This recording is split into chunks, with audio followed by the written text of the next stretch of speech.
So hi, this is Brian Talog. This is quiz number 2 for combustion engineering. So let's start.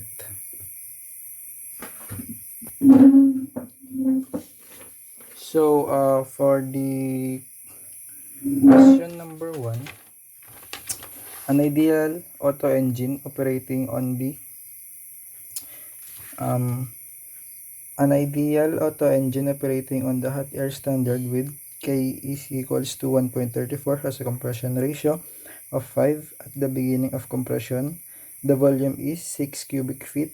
The pressure is 13.75 psia and the temperature is 100 degrees Fahrenheit. During the constant volume heating, 340 BTU are added per cycle.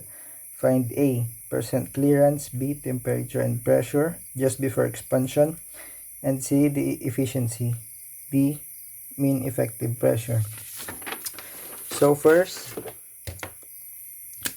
let's start by taking down the given.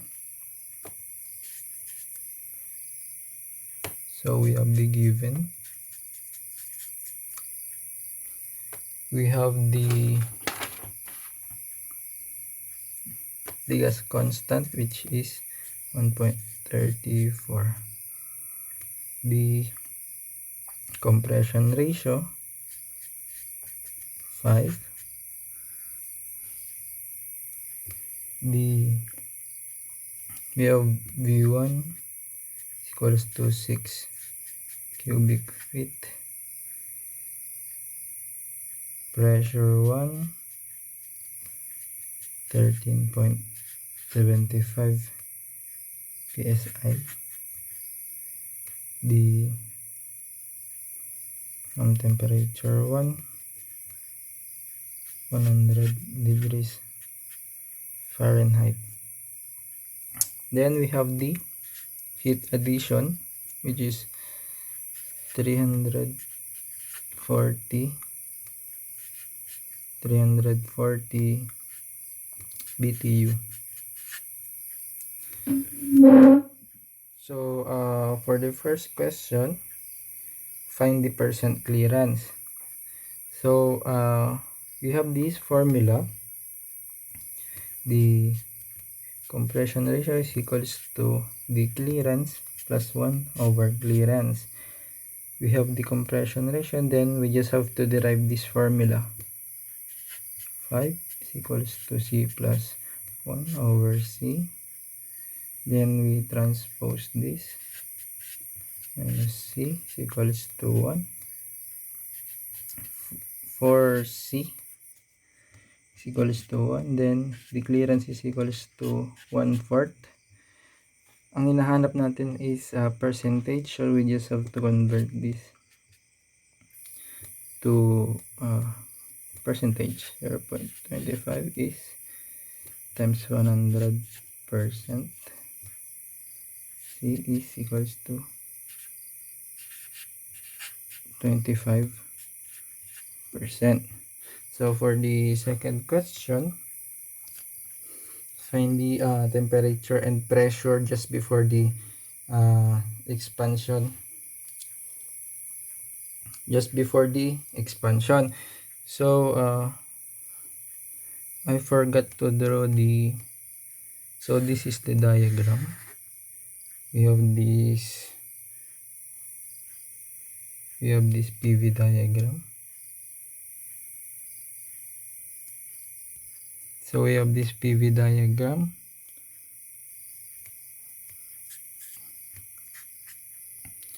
So this is an auto cycle, so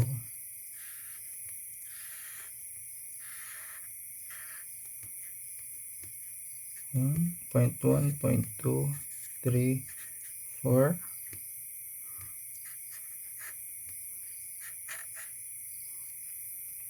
So like that. This process is the isentropic process, which is the compression. Then this is the constant volume, which is the heat addition.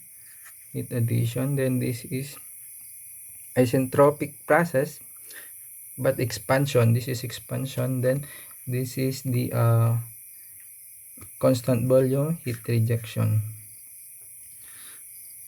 So for the second question, we are looking for the temperature and pressure just before the expansion. So what we're looking for is P3 and T3. So to find them, we just have to first we look for the unknown variables. We go to state 1 to 2, this state, which is the isentropic process. So from 1 to 2, we have this formula, T2 over T1 is equals to V1 over V2 K minus 1. So we have this temperature 1, then this V1 over V2 is actually the compression ratio, which is the RK. So we have all the given. We can find this T2 is equals to T1 RK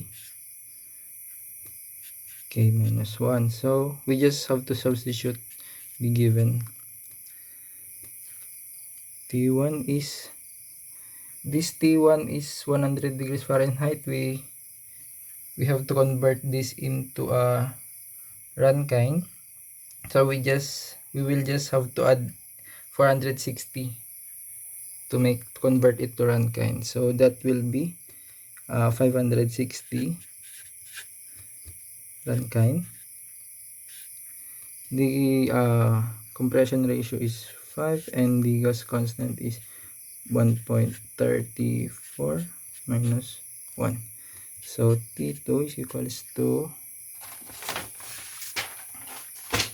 let's compute this. T2 560 times the RK raised to 1.34 minus 1. T2 is 967.92. We round off the decimal. 967.92 degrees Fahrenheit. So we have now the P2. Now we look for the P2, pressure 2. The pressure 2 for this state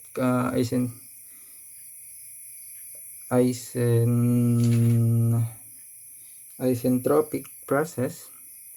We have this equation.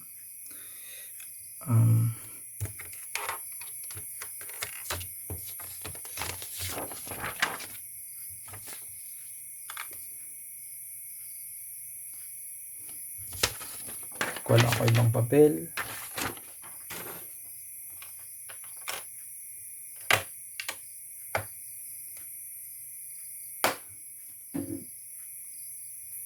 So ito na lang gamitin ko kasi magastos yung marker sa coupon. So we go back, we are finding the P2. So P2 is actually, we can find this P2 through this formula, P2 over P1 is equals to T2 over T1 raised to K minus 1. So we just have to substitute the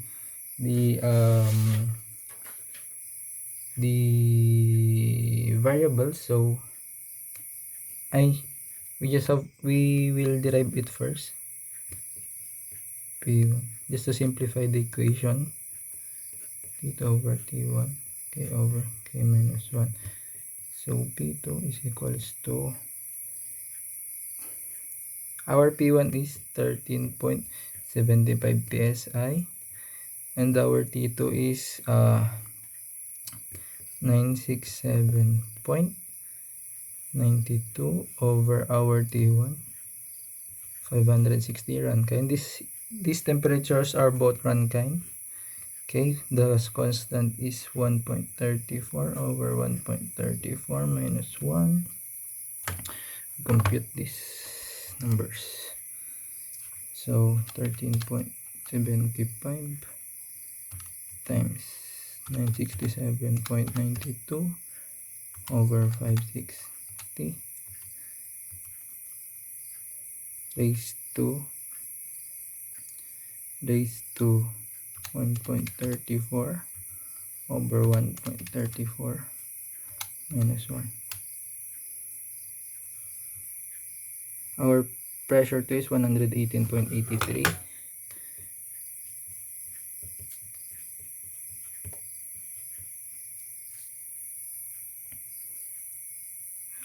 PSI.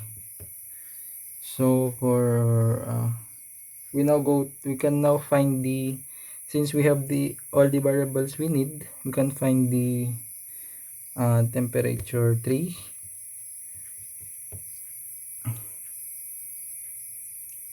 So in this we can use this formula. Heat addition is equals to mcv T3 minus T2. Since in this process state 2 to 3, it is a heat addition which is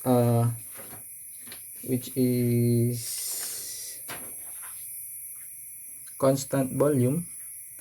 So we have this which is constant volume, so we have this formula. We have the heat addition, the Q added, the heat added, which is 340 BTU. We don't have this mass, the CV, but we have this but we have this T2. So we will find first the mass. We can use the formula PV is equals to MRT. M is equals to RT over PV. 1 equals to the constant for the air is 53.34. The temperature, our temperature 1 is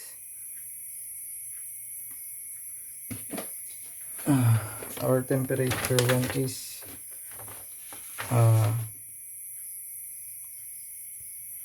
560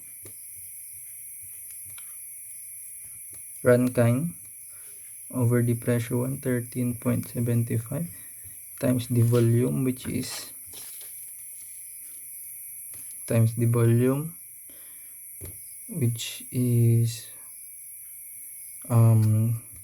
6 cubic feet.